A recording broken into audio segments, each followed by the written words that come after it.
Welcome. Welcome. This is going to be a test experiment, and I am going to just ramble. Fortified man here. We're going to dive into this.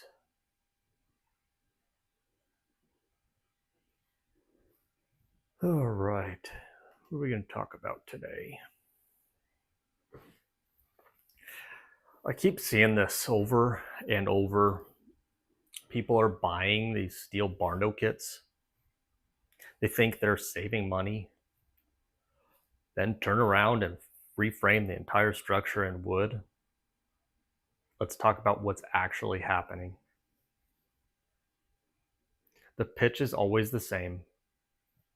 Buy this shell for $40, $50, $60,000. You've got a head start. Sounds great. What they don't show you is what happens next. You still need insulation depth.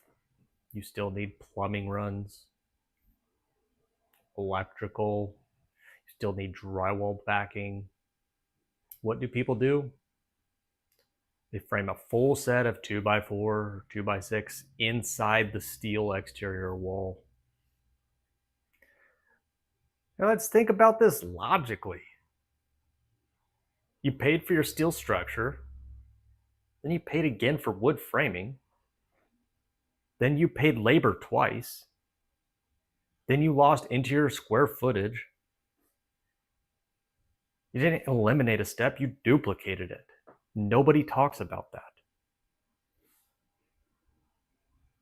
If your end goal is to fully finish home with proper insulation, then your wall system needs to support that from day one. So what the real question is, why are we building one structural system just to build another one right in front of it or inside of it? If you're going to rely on wood framing to actually make the house livable, then that should be your primary system from the start. Frame it once, be done with it. From my point of view, this isn't about hating on steel frame kits. We build them, but we build them intentionally. We don't stack systems on top of each other and calling it savings. If you're looking at building one of these, just slow down and ask one simple question. Am I actually simplifying the build? Not really. You're putting it into steps that you can manage. You're adding cost.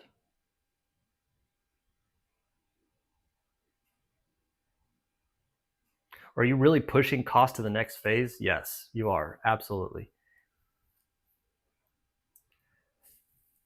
The other thing that it does essentially well is it gets you out of the weather faster. There is benefits to that, but that's about as far as it goes. If you think you're saving money, you're adding a lot more stress and steps. That's coming from a professional builder who's done it hundreds of times.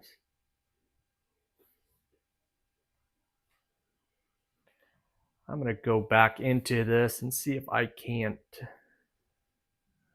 start seeing a live chat or anything like that. Let's see here.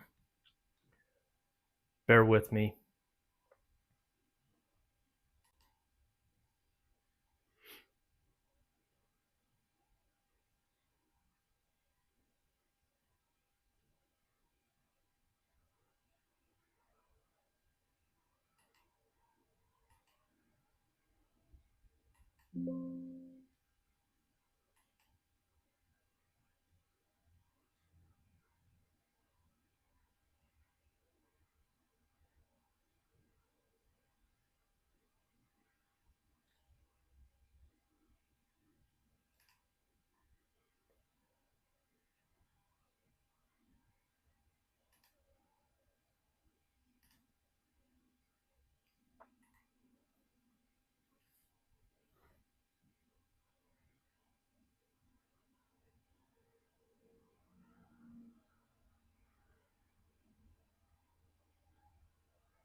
We are in this live. I'm trying to see my analytics.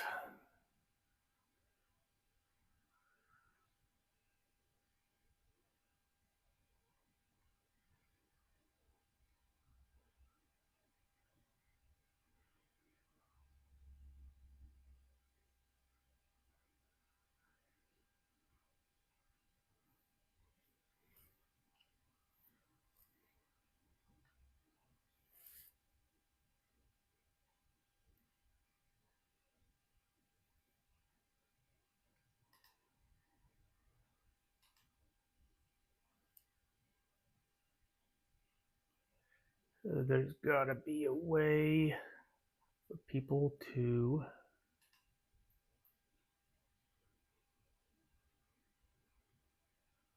review questions and comments and everything like that.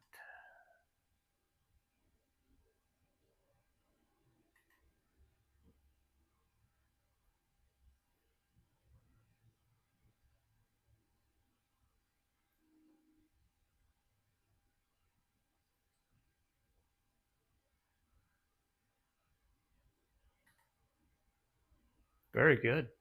We've got a chat box. Let's see.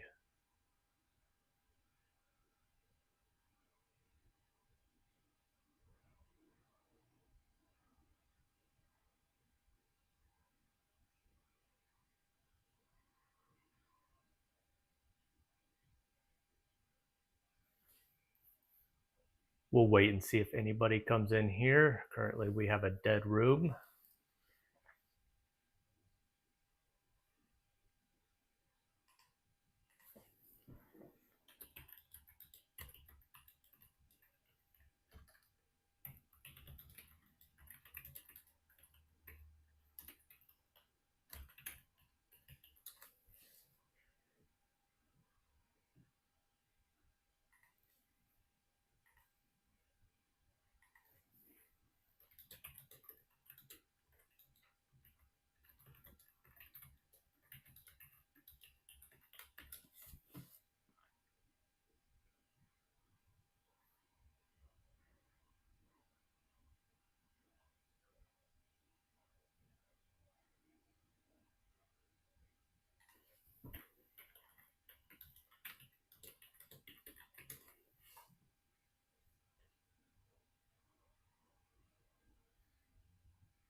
I'm just going to dive into this again.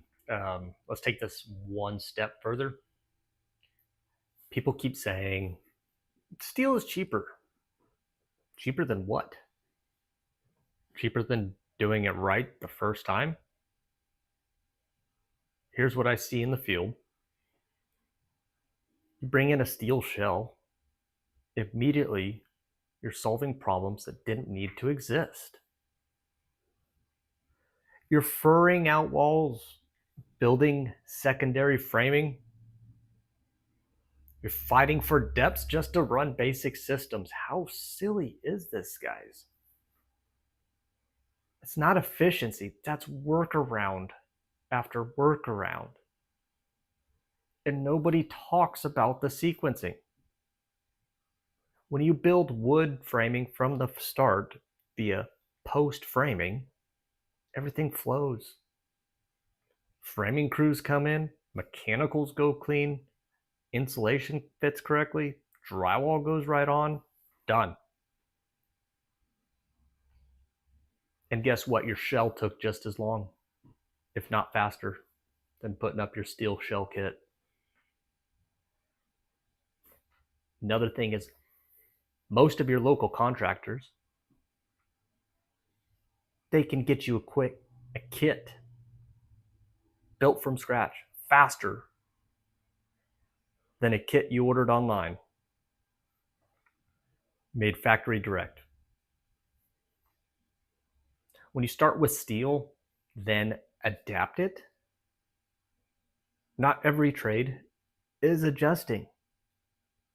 Every trade is losing time. And time is money, whether people want to admit it or not.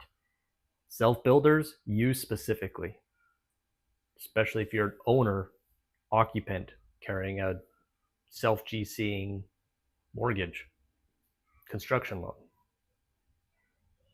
You're paying interest on that under construction, no principal. Control. When you frame in wood, from the start, you control the wall system, stud spacing, insulation depth, straight runs for plumbing and electrical. When you're working inside a steel shell, you are adapting to someone else's design, whether you had a hand in it or not. And usually that design is made for a barn, not a house. And let's talk about the psychology for a second. People fall in love with the idea. Low entry price. Most people, that's what gets them. Low entry price. Fast shell. Looks good online. So by the time the real costs show up, you're already committed. You don't want to admit it. We're all in denial. I've seen it 100 times. At that point, it's not about logic anymore. It's about justifying the decision. Here's the simplest way to look at it. If I handed you a clean lot and said, build the most efficient house possible, nobody, and I mean nobody, would say, let's build a steel building first. Then frame a house inside of it. Great idea. Backwards. I'll say it clearly so nobody twists it. Barn doors are not the problem. Bad system design is the problem. You can absolutely build efficient barn doors. It's the DIY community that screws it up for everybody else. But you don't get there by stacking systems and hoping it pencils. You get there by choosing one system and executing it properly.